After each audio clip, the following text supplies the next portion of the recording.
I don't know about you, right? I don't know about you, but I've had the most interesting weekend, I'm telling you. On Friday, I was talking to a friend about abusive relationships. On Saturday, I met somebody who was actually in an abusive relationship. Today, Sunday, I'm just coming back from church, right? And I'm just sitting in church, paying attention. The message was about abusive relationships. Wow. I'm like, whoa, God's trying to get my attention up in this place.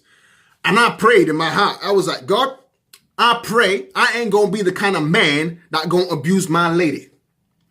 I also pray that God, I ain't going to be in no relationship with no lady that going to abuse me, because it happened both ways. I hope you know that. Some ladies be evil up in this place. I'm telling you.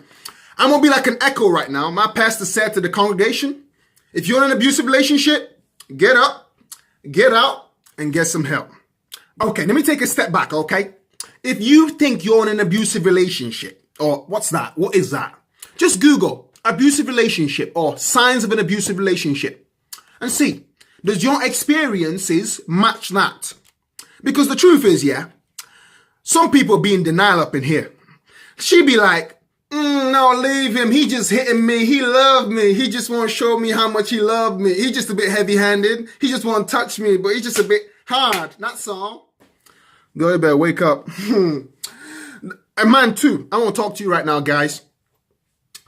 I know if you get some help, you're going to feel like, I'm a bit ashamed. Nah. This is the truth, right? Your life is more important than your pride. If she killing you, if you dying, boy, get some help.